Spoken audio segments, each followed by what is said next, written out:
Okay. I'm Engineer Romeo Cabacang, a retired DOST expert on composting technology, now doing a private practice. So I'm going to present uh, uh, a product specific for slaughterhouse waste composting, which we call Rtrock Composting Bioreactor, RT. RT means rotary tank.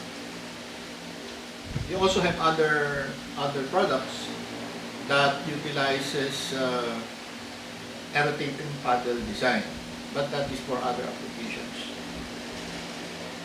So, examples of slaughterhouse solid waste are dead animal carcasses, fecal matter, animal hair, coagulated blood, and other residual solids that otherwise go to wastewater treatment.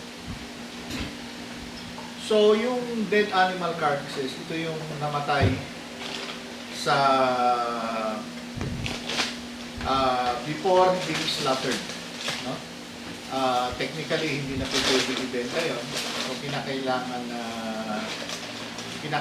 ng dispose. No?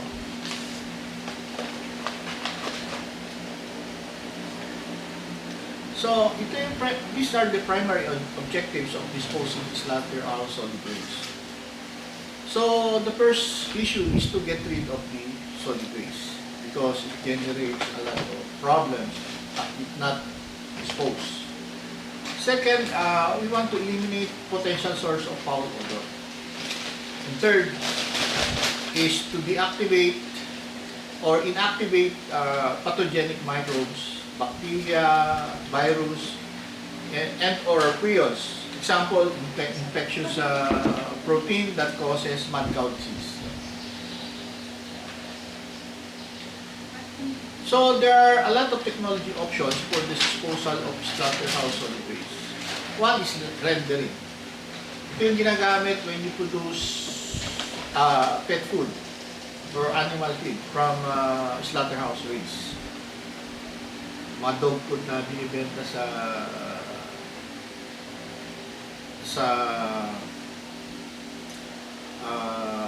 supermarket. We also have incineration and burning. And we have burial. We have anaerobic digestion, or otherwise popularly referred to as biogas production. We have composting. We have alkaline hydrolysis, which is the state-of-the-art technology now. So, let's go first to rendering. Right now, the slaughterhouses in the Philippines are small generally. So, producing animal feed out of the slaughterhouse waste will not be economically feasible unless you collect the slaughterhouse waste from different suppliers. Unfortunately, however, there is a strict regulation on the transport of slaughterhouse waste because some of the slaughterhouse waste or dead animals eventually find their way to the market and being resold. Supposedly that is illegal. So you will have a problem with the government regulation in transporting slaughterhouse waste for rendering purposes. Second, incineration and burning. But this is banned under the Clean Air Act. So you cannot incinerate or burn slaughterhouse solid waste. Third is burial. So, nililibing yung namatay na hayop and other waste. Under the DNR regulation, this is also prohibited unless there is a mass scale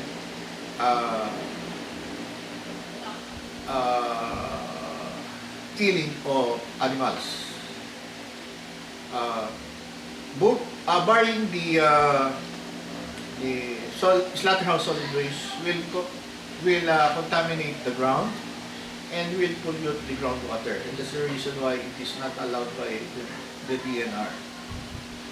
So we have now, eliminating the tree, we have the remaining three options. And before we have a better appreciation of the three options, I wish to discuss first in more detail each of these options. One is anaerobic digestion.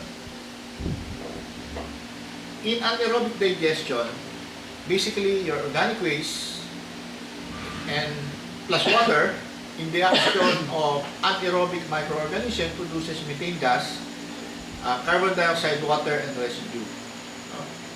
So methane gas and carbon dioxide basically as a mixture becomes your biogas that can be utilized as fuel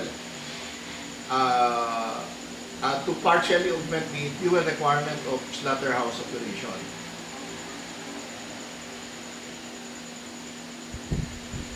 Basically, this is the anaerobic digestion flow diagram. You have a biogas digester. We have a facultative lagoon. Then you need an aerobic biological treatment. Then for the sludge, you have drying and static composting. So in the first box, in the biogas digester, the slaughterhouse waste are fed together with water, and you produce your biogas. In the process of producing biogas, you generate a lot of wastewater. But this is a high BOD wastewater, highly polluted wastewater that needs to be treated in a facultative lagoon. A facultative lagoon is a very big open pond where we allow the pollutants in the biogas in the wastewater coming out from the biogas digester to be reduced. Unfortunately, however, recent regulation by DNR would not allow acceptance of the quality of wastewater treated in a facultative lagoon. You still need aerobic biological treatment. In the aerobic biological treatment, you need aeration to further reduce the BOD of your wastewater effluent before it passes the BOD requirement of 15 ppm. On the other hand, the solids that you produce from biogas digestion and facultative lagoon can be dried and be composted to become organic fertilizer. Now, the advantages of the anaerobic digestion is one, you produce gas, biogas that you can use as fuel. And you also produce organic fertilizer. The production of biogas is one single factor why in the Philippines this is very much popular. However, it has a lot of disadvantages. First, you generate a big volume of wastewater that is highly regulated. The wastewater is highly regulated environmental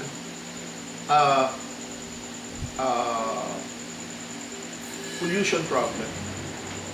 So as such, it has become a major disadvantage for the anaerobic treatment because the wastewater is highly regulated. The anaerobic digestion has a highly regulated environmental emission, primarily because of the wastewater effluent coming out. Also, the biogas digester requires a lot of cleaning, more frequent cleaning, due to the huge solid that you input into the digester and some of the solids are not digestible, like bones and the like. And the problem with frequent cleanup is that you increase the level of safety risk of cleaning. In many cases, there are safety issues involved, and which may even result to that. Biogas produces, the biogas digester produces a lot of hydrogen sulfide, and when you enter the digester for cleaning, that could suffocate your workers, which eventually lead to their death without them noticing it. Another disadvantage is that this option does not kill all the pathogens available in slaughterhouse waste. And lastly, it has a higher capital investment cost because aside from the biogas digester, you still need the wastewater treatment system for you to comply with the law.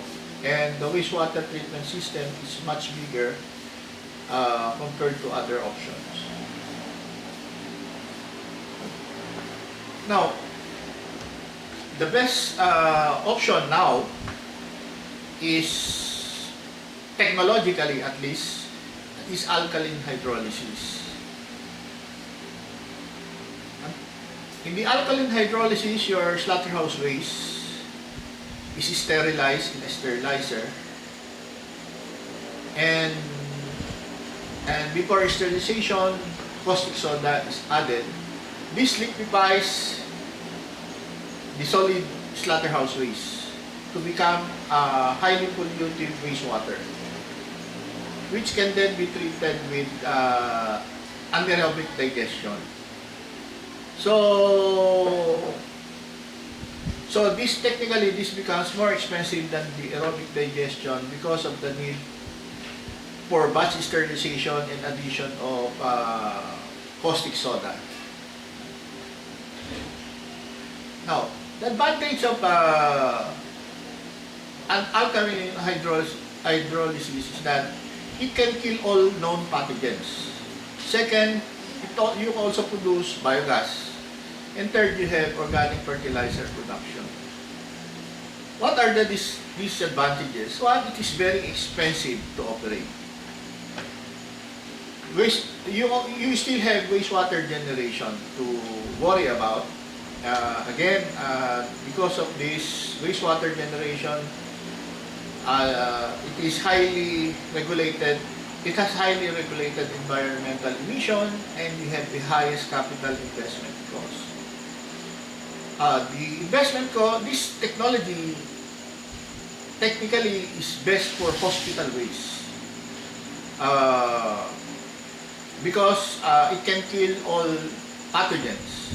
Unfortunately, even the hospitals cannot afford it, so they discarded it. And more so with the slaughterhouse facilities, this could put a lot of pressure on the operating viability of slaughterhouses if this technology is adopted.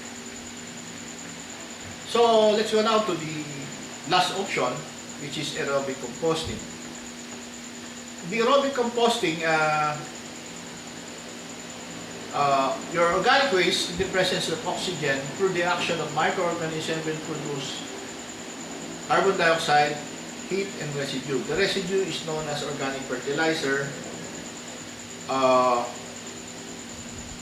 The heat generated is used to evaporate the water that you produce, effectively eliminate leachate emission, provided the technology is scientifically valid. Not all composting operation being peddled out in the market is scientifically valid, so leachate emission could be a problem. The aerobic composting equipment You have your slaughterhouse waste, you have dry matter or sawdust being added, you have additives being injected into the composter, you have aeration, you have sometimes you need to add water because of the you have to maintain certain level of moisture inside. After processing or during the process, you produce exhaust air. You have organic fertilizer. You still have bones as byproduct. There are three types of aerobic composting: static pile, windrow, and in-vessel.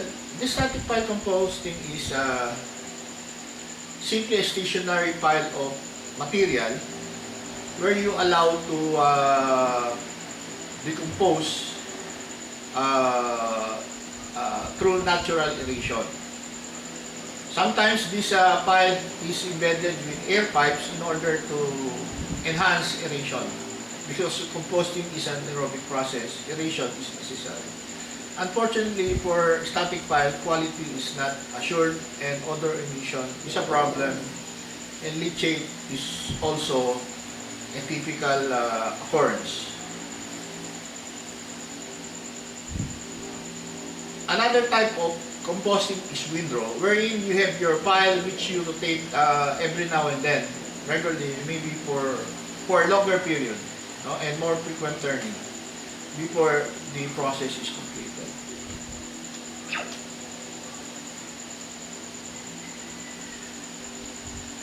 The third one is the so-called in-vessel composting, where you use the machines to house the composting operation, the process of composting. Here, more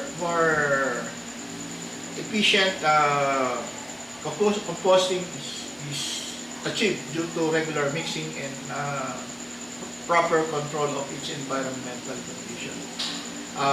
This can be a stirred tank bioreactor on the left-hand side, or it could be a rotary tank bioreactor, just like on the right-hand side.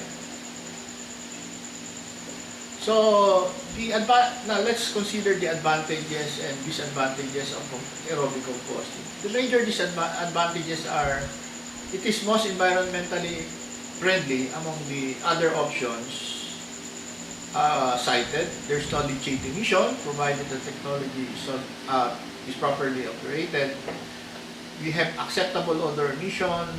It is a least regulated technology option. So, meaning to say, DNR regulation is the least of your worries because it is least regulated. In fact, they consider it even the best technology option, which even allow you to be exempted from getting an ECC. No? So you have a non-coverage. You can apply for a non-coverage certificate from DNR.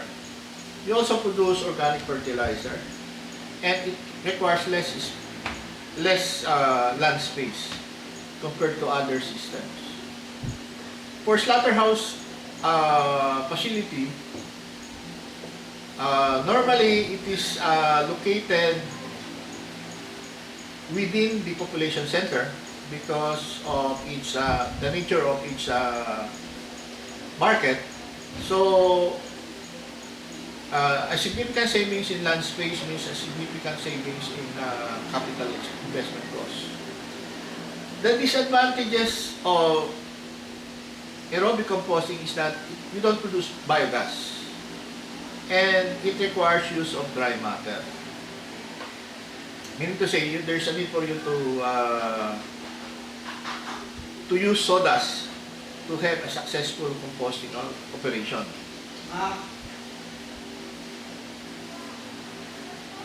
So, given the advantages and disadvantages of the available options, we recommend the aerobic composting technology as the best choice, considering that it is most environment friendly, has less environmental regulation, lesser land area requirement, and you have lesser capital investment.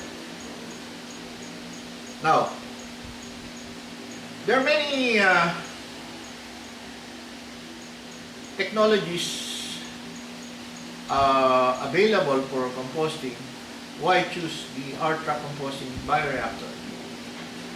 The Rtrock bioreactor is a rotary tank in-vessel composter that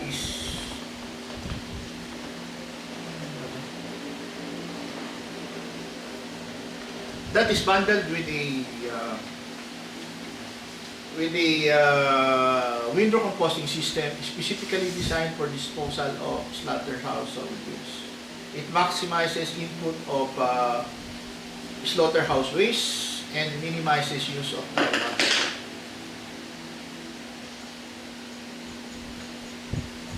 The advantages of the Rtrock composting design is that you don't need to shred dead animal carcasses. Second, it makes shredder unnecessary prior to composting. It's more hygienic to operate. Less building area requirement, composter requires less space, less labor intensive. You have more effective composter average holding time, no wearable parts inside the chamber, simpler repair and maintenance requirement, and less dry matter requirement like sawdust.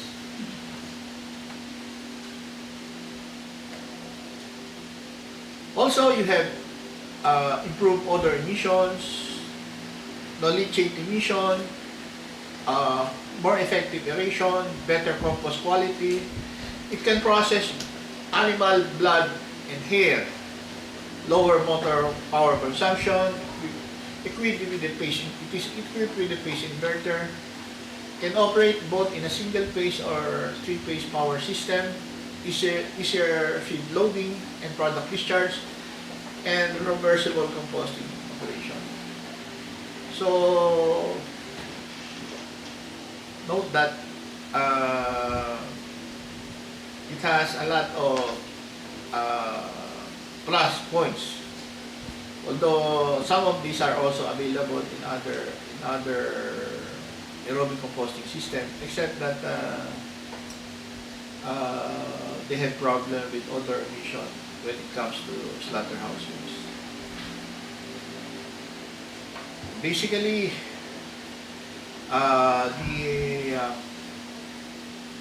the composter is a big drum rotating in a slow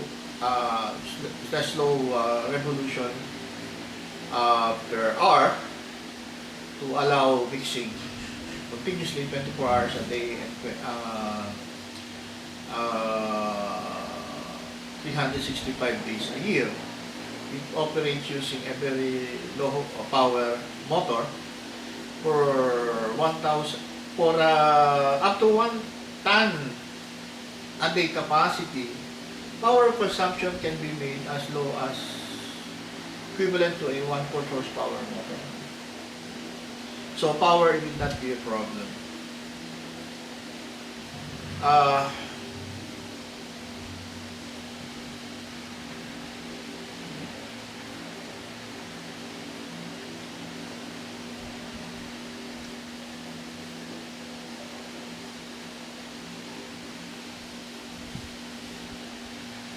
So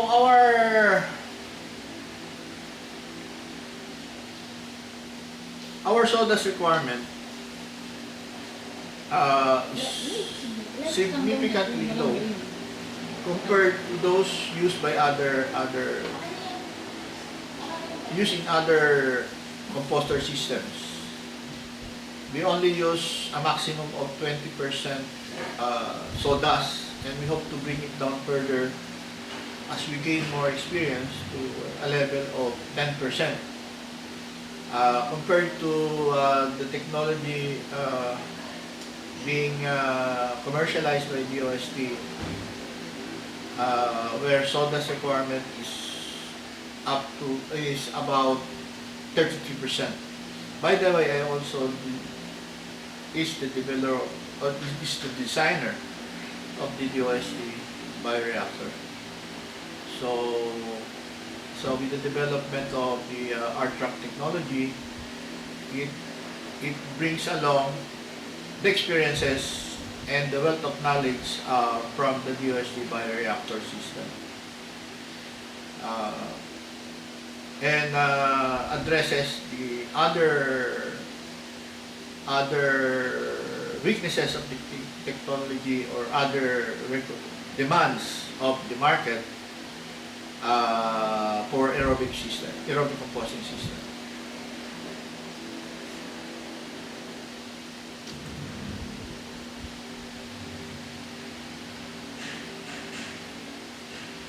So,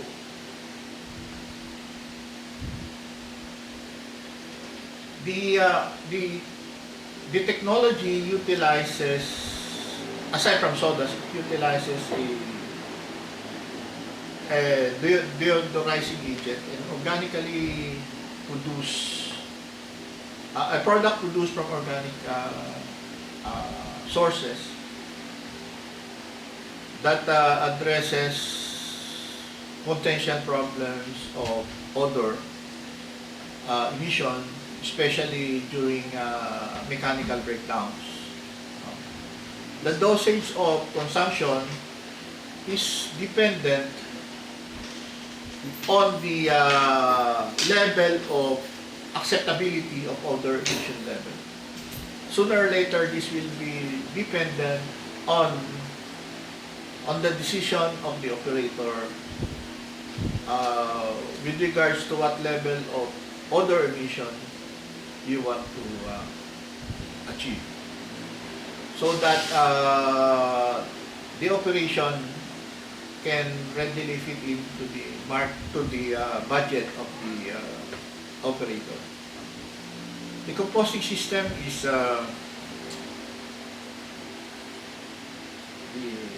was designed to minimize product but maximizing input of waste material of slaughterhouse waste. The reason for this is that in the case of aerobic composting system,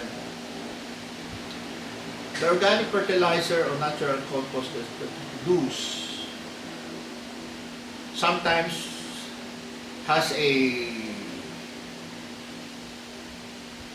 marketing problem, because normally the operator is not fully equipped to market the product, and therefore it ended up accumulating the product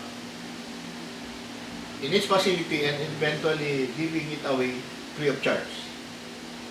So it doesn't make money from the product, but it also spends so much for processing after the invested composting.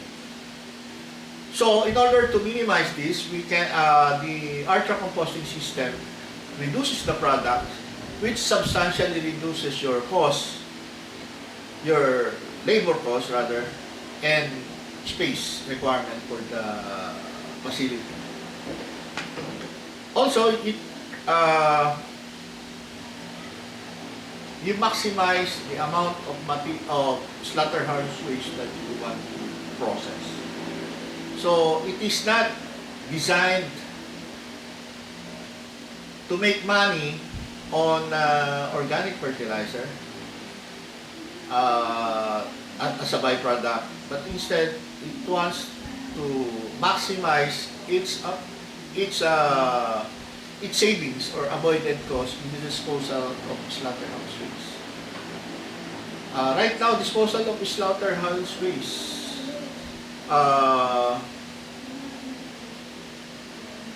is expensive. We're talking of, if you are allowed to dump your slaughterhouse waste at the sanitary landfill, you're talking of maybe 1,500 per ton. Assuming a slaughterhouse facility, a sanitary landfill facility will accept your slaughterhouse waste. So, the idea here is to maintain your cost below the standard disposal cost. And this is where the technology may find its competitiveness. You have lesser cost inputs, the dry matter, labor, even power consumption, because it is equipped with a power saver, and you have lower living space. And your facility can very well be located in a populated center, like what happened in Dasmariñas, without worrying about people around you complaining, provided you operate it properly. So it is a technology in progress. It is not yet fully perfected, because this is the facility at the Dasmariñas Ecology Center is just the beginning of the long journey to perfect the system. This technology eventually will compete with other technologies, similar technologies that may be developed as an option for treating slaughterhouse solid waste. Let's be assured that as knowledge becomes available, as new improvements becomes available, those takers of the technology will be updated at no cost to the client, as a part of sharing of information to be able to sustain the operation of the sustainability of the composting facility. If properly operated, this is expected to last 10 to 20 years. In case it has to be shut down, it is because eventually some superior technology has taken over. But that will be a long way to go. So I hope that this technology will find its proper place in the slaughterhouse operations, and will not create a lot of pressure on the finances of the operator of the slaughterhouse, especially the. Thank you.